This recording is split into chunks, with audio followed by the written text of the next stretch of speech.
Hey, this is Hawksky Flyer. Just doing a quick video on my P51 here that I'm making from Mikeysrc. This is my second build, actually probably my third or fourth one on this one. My first one I built, kind of threw away and tore it apart and threw it away. But this one here I wanted to show that I'm making it a little bit stronger than my first one was.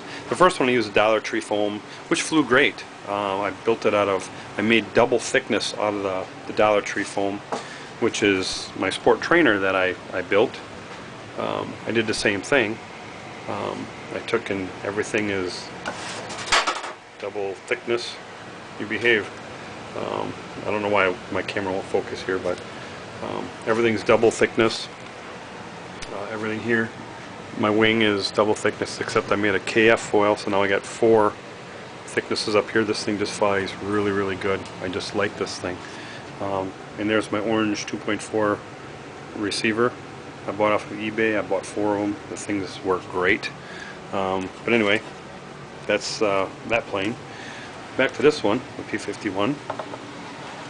What I did is this time I bought, instead of the Dollar Tree foam, I went to the Hobby Lobby store, and this is the actual plans.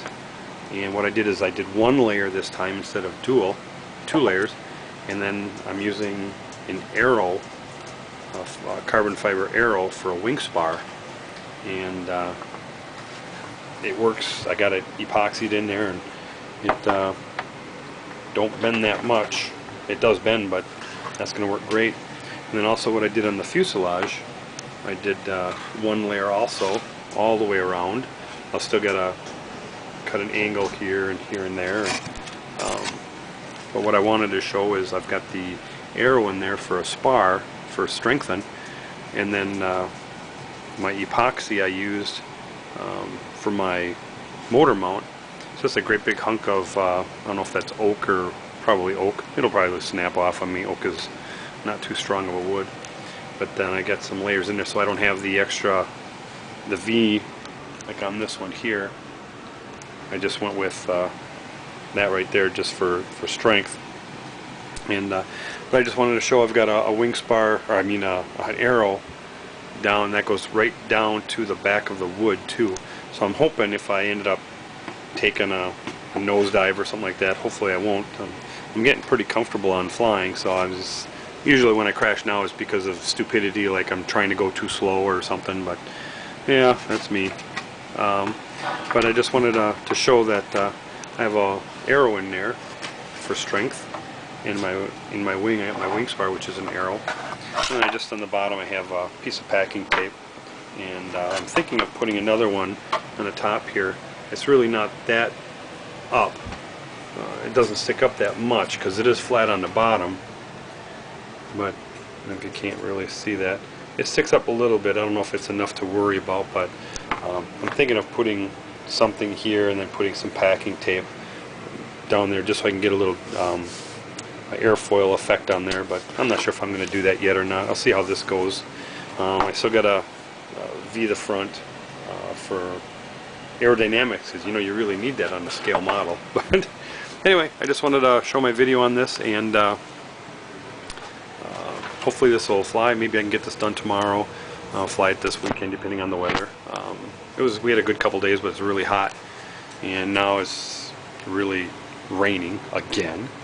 And oh, I found a video when I bought my new Hawksky. Here's my original one. Just kind of, I took a wing off and made an airfoil out of it so I could make a hot wing cutter, and that's what I did with that pink one there. I made an arrow, a wing, and then I have another aluminum arrow in here, and I'm just underneath my wing there. It's kind of a Cessna deal that I'm making just so I can get used to flying that, so I can fly that one, and then when I get used to that flying that one, then I'll fly this one. And actually, everybody keeps telling me I should fly this one before I fly everything else, because it's got the little training wheels here, plus it has the flaps back here. They're non-working, but they're there. And there's my Mikey's Concorde. But I found another video, because when I bought that Hawksky, the battery that it came with was dead. I plugged it in, and on my my charger here, and I have one battery charging right now, but I plugged it into my charger and it just beep beep beep beep, it low voltage. So I went on YouTube and found a video that showed me how to do this. You plug this in on nickel metal hydride, and I put it on 2 amps, and I waited until it got up to roughly about 8.6 volts and took it off, and I checked it on every amp or every volt. So it started out like at 4 volts, I think it was, and I don't remember which one it was, because they're both identical, but I don't remember which one it was, but one of these, I started at like 4.5 or 4.3 volts. When I got it to 6, I took it off and checked it with my little charger, or my little checker here, volt checker, and it wouldn't read nothing. And finally it read something around 6 volts or 6.5 volts, whatever it was. It would read it, and then I checked it back on here on the nickel metal, or the LiPo, and it would work only when I got above 9 volts. Then it charged, and that charged just fine. It took about a little over an hour, I think it was, to take a charge, and hopefully I can put these in this thing here and let her go and see what happens. Alright, well, that's my little deal, and hope you enjoyed the video. Have a great day.